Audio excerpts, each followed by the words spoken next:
So welcome students, welcome to Gyan wisdom. ये हमारा I think fourth class होगा, fourth video होगा रिगार्डिंग इम्पोर्टेंस। ठीक है, हम इम्पोर्टेंस दे रहे हैं किसका, बिजनेस स्टडीज़ क्लास 12 वालों के लिए जो 2021 में एग्जाम होने वाला है। ठीक है, इससे पहले मैंने आपको 3 वीडियो दे दिया है। ठीक है, ये सब टॉपिक हम पहले कर चुके हैं, आपने नहीं देखा तो जरूर देखें। अभी हम बात करने वाले हैं स्टाफिंग की। ठीक है, और क्लास 12 के लिए इंग्लिश का पूरा कोर्स आ चुका है, तो जो लोग नहीं लिए हैं ज़रूर लो। ठीक है, क्योंकि इंग्लिश में आपका बढ़िया नंबर आने का चांस होता है। आराम से 80 to 90 आप स्कोर कर सकते हो। प्राइस इसका 100 ही रखा गया, तो आराम से आप ले सकोगे। मुझे डायरेक्ट आप व्हाट्सएप पे कांटेक्ट कर सकते हो, नंबर यही दिया हुआ जो है यही है। ठीक है, 7002456896। ठीक ना। अच्छा, इसके अलावा बहुत सारे ग्रामर के कोर्स हैं, तो भी आप चेकआउट करो। मुझसे आप डायरेक्ट कांटेक्ट करो, मैं आपको जो है मैं बता दूंगा। ठीक है, चलो तो और अकाउंट्स का एक क्रैश कोर्स भी चल रहा है, तो भी आप ले सकते हो। स्टाफिंग से आपका क्वेश्चन जो है 8 मार्क्स का बनता है, और ये बहुत ही लफड़ा वाला टर्म्स है मेरे ख्याल से। पार्ट ए से, ठीक है, जो सबसे प्रॉब्लम होता है स्टूडेंट्स को पढ़ने में, वो यही सब चैप्टर में होता है। हालांकि आंसर सबके सेम होते हैं। सो सबसे पहले हमें क्या देखना है, मीनिंग ऑफ स्टाफिंग का मतलब क्या होता है वो देखना है, और फॉर इम्पोर्टेंस या फिर नीड।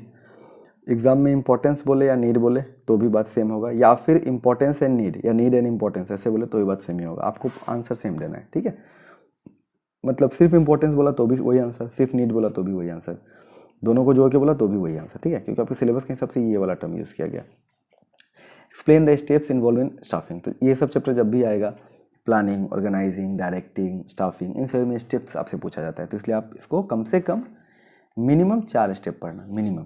मैक्सिमम 6 कर लो, 8 कर लो, आपके ऊपर है। ठीक है, उससे ज़्यादा अगर हैवी बुक में तो पढ़ के फ़ायदा नहीं है, इतना पढ़ने से हो जाता है। क्योंकि आपका जो पेपर है वो किस तरह से बन रहा है, 4+4 या फिर 2+6। ठीक है, 8 मार्क्स का डायरेक्ट क्वेश्चन आना भी बंद हो रखा है। 1-2 तो कभी कभी गिर जाता है, बट बहुत कम। मीनिंग ऑफ रिक्रूटमेंट, ठीक है, तो स्टाफिंग के ऊपर क्या चाहिए हमें, स्टाफिंग क्या होता है, इंपॉर्टेंस क्या है उसका। जैसे आप ये पढ़ोगे तो इसमें इंपॉर्टेंस समझ में आ जाएगा कि हाँ भाई, ऑर्गेनाइजेशन को अच्छा benefit, optimum utilisation of resources, training, ये सब जो भी है, हाँ, डेवलपमेंट ऑफ पर्सनल, आपका स्पेशलाइजेशन का होता है बेनिफिट, तो ये सब आप दे दोगे। ठीक है, देन क्या है हमारे पास में, देखो रिक्रूटमेंट है। ठीक है, सो मीनिंग ऑफ रिक्रूटमेंट, ठीक है, मीनिंग करना है। देन टाइप्स ऑफ रिक्रूटमेंट करना है, मेरिट एंड डीमेरिट करना है। ठीक है, मीनिंग कर लेना है रिक्रूटमेंट का, टाइप्स करना है, इंटरनल एक्सटर्नल जो भी था, उसके बाद मेरिट डीमेरिट। जब आप ये कर लोगे तो इससे रिलेटेड क्या क्या क्वेश्चन बन सकते हो आप कर सकते हो। जैसे कि मीनिंग ऑफ इंटरनल रिक्रूटमेंट या इंटरनल सोर्स ऑफ रिक्रूटमेंट। ठीक है, इसके अंदर मीनिंग ना पूछेगा आपसे क्या पूछा जाएगा, क्या क्या सोर्सेज है, what are the sources of internal recruitment, what are the sources of external recruitment, इस तरह से। What are the merits of internal recruitment, demerits of, हाँ, मेरिट डीमेरिट ऑफ एक्सटर्नल, इस तरह से। सो बेनिफिट्स एंड प्रॉब्लम्स, तो इसी के अंदर सारा बात आ गया। ठीक है ना, 5 पॉइंट पढ़ना इसके लिए, जो भी पढ़ना इस पॉइंट से कम 5 पॉइंट पढ़ना, क्योंकि आपके एग्जाम में 4-5 पॉइंट आ ही जाता है। ओके, देन है आपके पास में right the meaning of selection, selection क्या होता है, प्रोसेस ऑफ सिलेक्शन क्या है। ठीक है, तो ये आप एक पैरा में भी दे सकते हो, पॉइंट्स में भी दे सकते हो, आपके ऊपर है। What do you mean by training, training क्या होता है, mention the 4 benefits of training. ठीक है, ट्रेनिंग का क्या क्या बेनिफिट है, तो लगभग वही सारे बेनिफिट्स होंगे जो आपको यहाँ पे दिखेगा। ट्रेनिंग बेसिकली क्या करता है, हमें टाइम जो है बचा देता है ना। रियल टाइम वर्किंग में जो टाइम लगता है, रियल फील्ड वर्किंग में, वो आपको ट्रेनिंग का मेन काम ही क्या है, हमारा समय बचा देना ना। फॉर एग्जाम्पल सोचो, जैसे मैं आपको बोलूँ कि आप अकाउंट सीखो, 11-12 का आपने जितना किया, अगर आप प्रैक्टिकली कहीं पर जाकर काम करते हैं तो कम से कम आपको 6 से 7 साल लग जाता है, जो कि आप 1 से 2 साल में सीख जाते हो, है ना। सो ये आपका बेनिफिट है, और इसका कुछ प्रॉब्लम्स भी है, तो ये आपको देख लेना है। नेक्स्ट हमारे पास में आता है मेथड्स ऑफ जॉब ट्रेनिंग। ठीक है, ऑफ द जॉब ट्रेनिंग जो होता है, तो उसके क्या क्या मेथड्स है, वो 5 पॉइंट जो आपको पढ़ लेना है। ठीक है, distinction between recruitment and selection आराम से हो जाएगा, क्योंकि ये दोनों पॉइंट है आपके पास में, दोनों का डिफरेंस देखना है। लास्ट हमारे पास में टॉपिक है कंज्यूमर प्रोटेक्शन एक्ट। ठीक है, ये 6 मार्क्स के लिए आता है और बहुत ही ईजी आता है। हर साल इसका एक पैटर्न बाय क्वेश्चन आता है। एक टॉपिक हट गया तो और अच्छा है, जैसे एनजीओ वाला पार्ट बिल्कुल ही हट चुका है, तो वो मत देखना। ठीक है, पहला क्वेश्चन क्या है, 5 राइट्स ऑफ कंज्यूमर, कंज्यूमर के राइट्स क्या क्या है। ठीक है, under the consumer protection act. Short question की मैं बात नहीं कर रहा हूँ, अभी हम सिर्फ लॉन्ग क्वेश्चन की बात कर रहे हैं। ठीक है, तो 5 राइट पढ़ना है, 5। अब देखो ऐसे एग्जाम में 3 या 4 आता है, इसका पैटर्न कैसा बनता है, आपका 3+3 का बनता है। 3 मार्क का क्वेश्चन, 3 मार्क का क्वेश्चन, तो आपको हो सकता है 6 मार्क्स वाला में डाल दे, तो इसलिए पूरा ही कर जाना। ठीक है, तो यहाँ पे 6 मार्क्स का तो नहीं, 5 मार्क का हाईएस्ट आ सकता है क्योंकि पॉइंट ही 5 बनते हैं ना।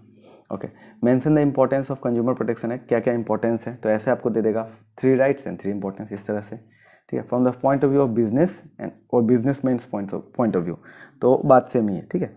बिजनेस के पॉइंट ऑफ व्यू से बोलेगा ज़्यादा नहीं 3 पढ़ना, ज़्यादा नहीं पढ़ना, 3 से 4 पढ़ने से होगा। कंज्यूमर पॉइंट्स ऑफ व्यू से पढ़े तो भी क्या है 3 से 4 पढ़ना है, तो यह 2 अलग अलग होता है, ठीक है। देखो कोई भी एक्ट अगर बना है तो उस एक्ट का 2 लोगों को फ़ायदा मिल रहा है, ठीक है, बेसिकली 3 लोगों को मिल जाता है। एक जो उसे डायरेक्ट डील करता है तो वो हो जाते हैं आपके बिजनेसमैन, इधर में हो जाते हैं आपके कंज्यूमर्स, और एक जो इनडायरेक्ट डील करते हैं डेट इज सोसाइटी, ठीक है। तो यहाँ पे सोसाइटी को नहीं पूछा गया आपसे, ये वाला और ये वाला आपको देखना है, ठीक है ना। सो क्या क्या फ़ायदे होंगे कंज्यूमर प्रोटेक्शन एक्ट के in the life of a businessman या from businessman point of view और कंज्यूमर के पॉइंट ऑफ व्यू से, ठीक है। एक्सप्लेन द ड्यूटीज़ और रिस्पॉन्सिबिलिटीज़ ऑफ कंज्यूमर, ड्यूटी और रिस्पॉन्सिबिलिटी क्या है कंज्यूमर का अंडर कंज्यूमर प्रोटेक्शन एक्ट, ठीक है। तो ड्यूटी बोले या फिर रिस्पॉन्सिबिलिटी बोले, मीनिंग सेम है। बुक में आपको रिस्पॉन्सिबिलिटी दिखता है बट ड्यूटी भी बोले तो भी बात सेम ही होगा, ठीक है ना। नेक्स्ट क्या है हमारे पास में, ways and means of legal protection to consumers. ये हालांकि आपको डायरेक्ट नहीं पूछा जाता है, फिर भी यहाँ पे कर लेना। इसमें क्या बताना है, वेज या फिर मीन्स यानी कि तरीका क्या है of legal protection to consumers, consumer को क्या क्या प्रोटेक्शन दिया गया है। तो इसका आंसर में क्या होंगे हम, डिफरेंट जो भी एक्ट्स हैं ना वो सब दे देंगे, ठीक है। जैसे कि आपका सेल ऑफ गुड्स एक्ट हो गया, ठीक है, देन इंडियन कॉन्ट्रैक्ट एक्ट हो गया, ठीक है, कमोडिटीज एक्ट हो गया, तो ये सब का बता देना है, ठीक ना। कंज्यूमर प्रोटेक्शन एक्ट में अब तो है ही एक, ठीक है। तो 3 4 5 6 4 5 टू एक्ट का नाम याद रख लो, ठीक है, और जस्ट एक लाइन बना कर लिख दो तो भी आपका काम हो जाना है, ठीक ना। सो आई होप इतना आप जरूर कर पाओगे, ठीक ना। सो थैंक यू, मिलते हैं अगले वीडियो में, बाय बाय। वीडियो को लाइक करना, शेयर करना, सब्सक्राइब।